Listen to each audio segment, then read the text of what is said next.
Hello and welcome to the Wolfchase Toyota Insider, the Memphis Tiger Network. I'm Jeff Brightwell alongside Sean Burdette, the volleyball coach at the University of Memphis, and coach out to a 1-1 start over the weekend against SIU. But let's go back to Friday, and I know it was one of the caveats for you to kind of come back to this area and take the job was the transition of the Finch Center, and volleyball would have an arena all to itself. You've been practicing there for a little bit, but that was the debut match. Even though there were no fans due to COVID, you still had the bleachers that kind of closed things in. And I know it's not a finished product. They're going to add the bells and whistles and branding and all that stuff over the next year or so. But what's kind of neat to be in a place of your own. Oh, it is fantastic to fully call it a home now and get a competition under our belt.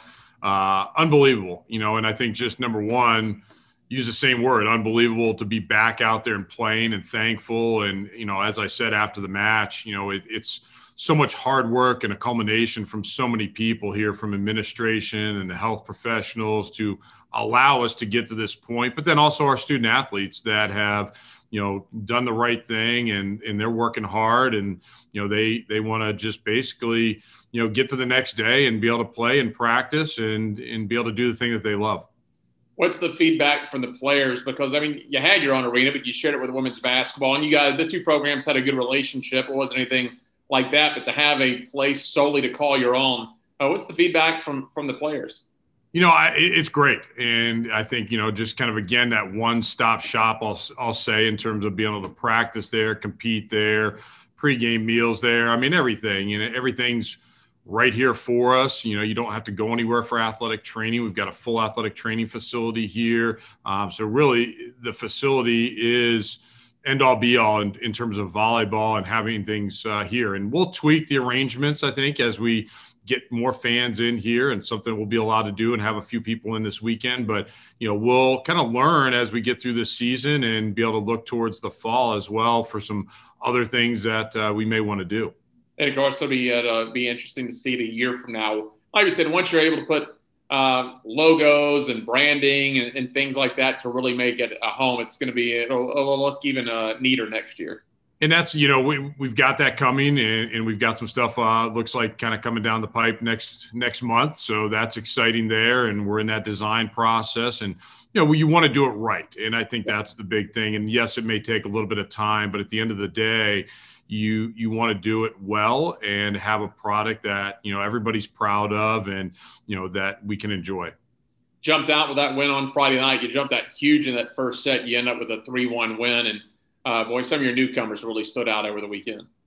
Yeah, you looked out there, and I've talked to a lot of people, and at any given point in time, we had, I think, 3 freshmen out there, a couple sophomores, and then obviously a senior in Kincaid in the backcourt there, and some juniors as well. So it was a really good mix, and I thought more than anything, they were able to come together and put some pressure on SIU, and we did. We jumped out to that early first set lead, and it's one of those that you always, as a coach, you worry a little bit when you kind of win a little bit easier. You don't want to let off the gas, and you got to keep pushing forward there. But I thought we did a good job of staying together, and then you get those quick turnarounds this year. Well, SIU comes back on Saturday afternoon, so they get a win to split the weekend. What did they do different on? Did they make an adjustment or just play well? Because I know they've got an experienced head coach. You knew after Friday night it wasn't just going to be a cakewalk the next day.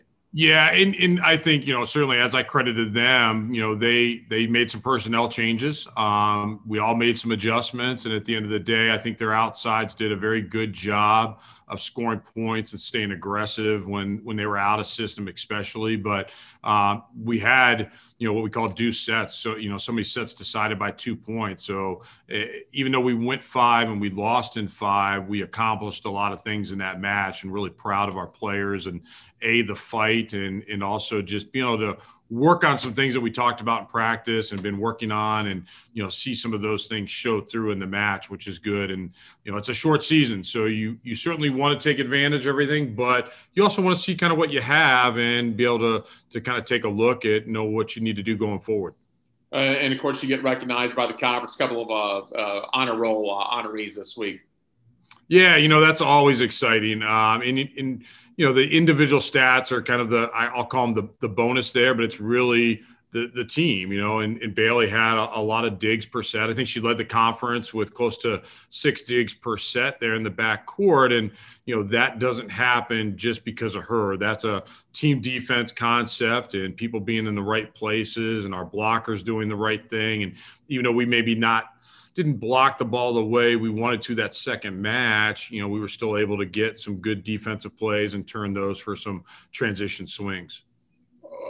So what do you do now? It's that first gap between week 1 and week 2, and that's a lot of times where a lot of adjustments are made. Now you finally, really after 15 months now, it's your first set of game film to watch. So what did you see last weekend that you want to tweak before this weekend?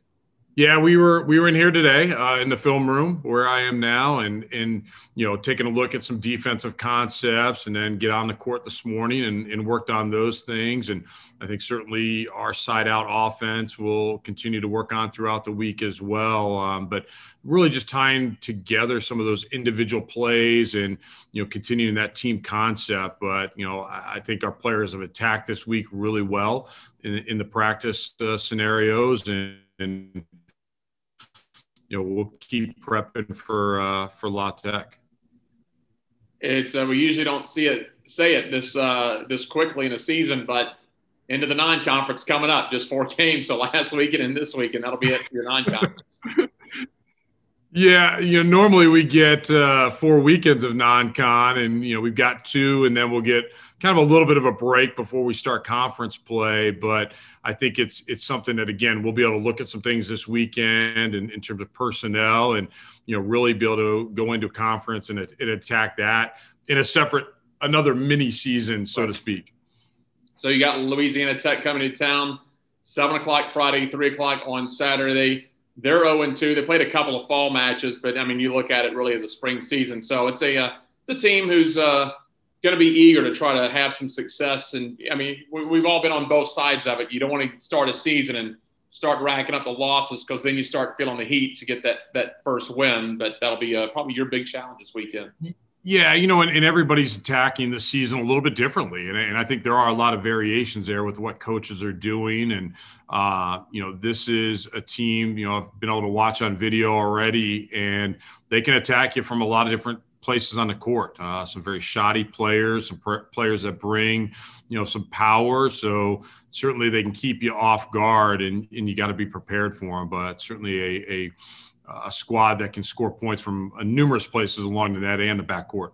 You talked last week going into the matches with SIU that tempo and ball control are going to be important.